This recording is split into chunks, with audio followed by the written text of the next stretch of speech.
بسم الله الرحمن الرحيم. اللهم صل وسلم وبارك عليك يا حبيبي يا رسول الله. زيكم يا احلى واغلى متابعين في الدنيا، يا رب تكونوا بخير وفي احسن حال يا رب. اذكروا الله يذكركم، الا بذكر الله تطمئن القلوب.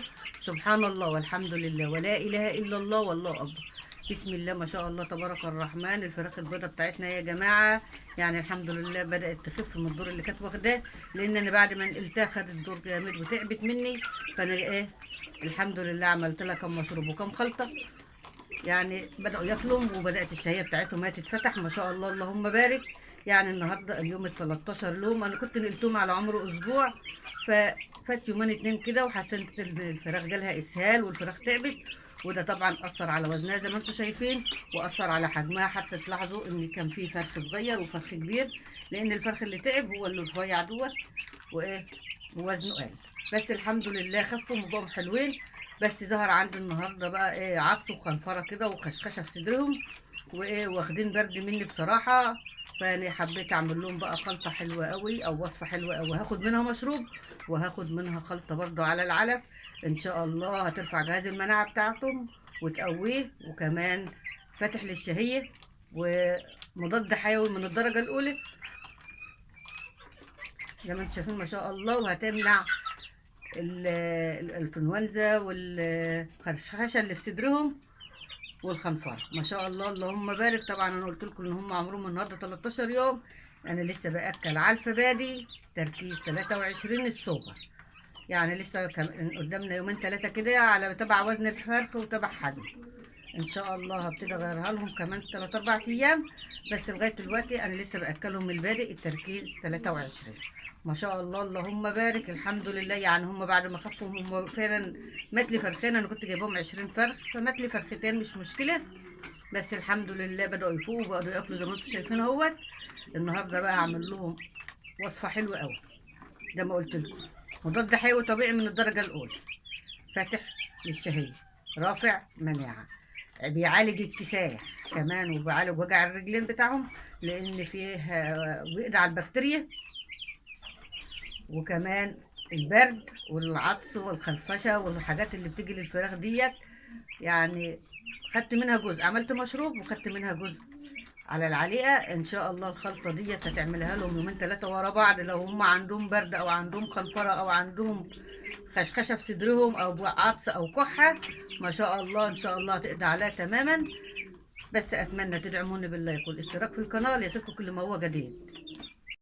دي يا جماعه عباره عن بصله، نص راس توم، ليمونه، اتنين يعني حتتين صغيرين من البنجر، ضربتهم في الخلاط بحوالي ربع فنجان صغير من بتاع القهوه خل او معلقتين كبار اهما، ضربتهم ناعم زي ما انتم شايفين. هجيب السقايه بتاعتي دي كده، ابتدي اعصر الميه هنا واحط التفل اللي بيطلع او الحاجات الصلبه اهي هنا كده. يبقى انا كده عملت لهم مشروب وخلطه بالشكل اللي انتم شايفينه ده كده،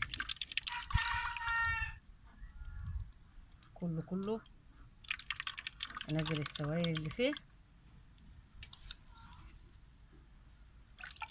بصلايه حلوه كبيره مش صغيره، وليمونه، ونص راس توم، ومعلقتين كبار من الخل، طبعا مع البنجر متوفر في وقت كتير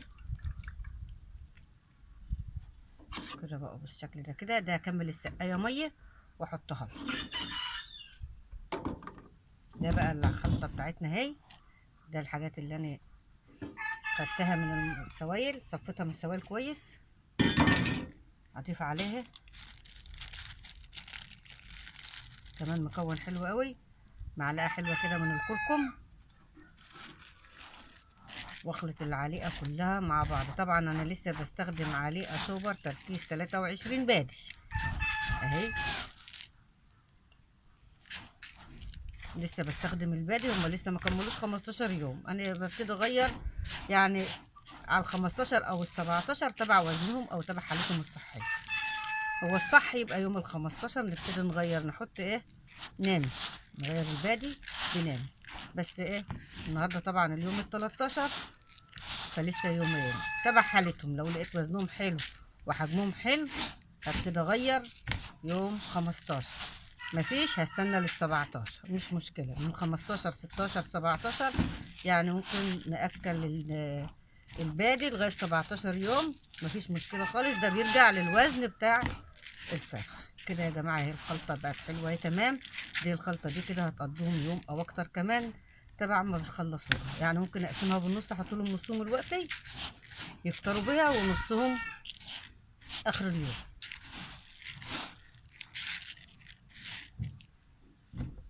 وطبعا المشروب اهوت، دي الميه والسوائل اللي كانت موجوده في الخلطه بتاعتنا. هكمل السقايه دارت لي من الميه، هكمل عليها ميه برضو هحط. بسم الله ما شاء الله تبارك الرحمن. يعني قدامهم المشروب اهوت وقدامهم الخلطه بياكلوا منها. يعني هيشربوا هياخدوا من نفس المكونات اللي انا عاملاها، هياكلوا هياخدوا برضو من نفس المكونات. يعني ان شاء الله يومين ثلاثه كده الوصفه ديت هتقضي على اي عطس او اي خنفره. طبعا معروف البصل والثوم والليمون مضاد حيوي طبيعي، والليمون فيه فيتامين سي بيقضي على جميع البرد، والبصل والثوم يا جماعه ده مضاد حيوي طبيعي من الدرجه الاولى. كمان عندنا الكركم قاتل للبكتيريا، منشط نمو ورافع المناعه. يعني حاجه كده الكركم ده مفيش غنى عنه خالص طول الدهر.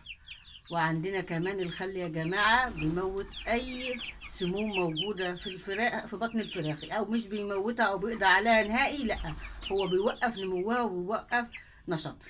ما شاء الله اللهم بارك. يعني الحمد لله الفراخ هي الى حد ما وزنها معقول، مع ان دور البرد والخنفره والتعب اللي جالهم ده اثر عليهم طبعا زي ما انتم شايفين، واثر على وزنهم.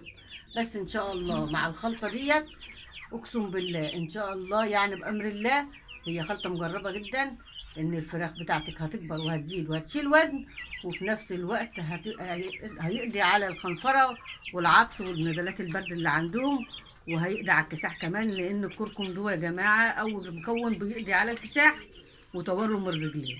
وطبعا المكان اهوت لازم اكون مطهراه دايما بجير علشان الفراخ ما تتعبش مني، لان هي كانت تعبانه، وعشان الميكروب الموجود او الفيروسات في المكان ما تنشطش تاني وترجع تعدي الفراخ، او الفراخ تتعب مني تاني. فلازم كل فتره كده اطهر بجير واطهر برشه ملح صغيره كده علشان الامونيا ما توجعش عينيهم.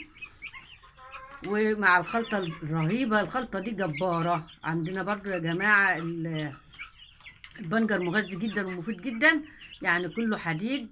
يعني عندك الحديد وعندك الكالسيوم في الكركم، وعندك الثوم والبصل والليمون وفيتامين سي. يعني خلطة هتجيب معاهم من الآخر إن شاء الله، هتزود الوزن وإن شاء الله هتقضي على جميع نزلات البرد والعطس والخنفرة والكحة اللي عند الفراخ، وهتظبط الوزن بتاعهم، برضه هتخلي الصغير يحصل الكبير، وهتمنع تفاوت الأوزان اللي حصل عندهم. أتمنى يكون الفيديو عجبكم وتدعموني بالاشتراك في القناة ليصلكم كل ما هو جديد. والسلام عليكم ورحمة الله وبركاته.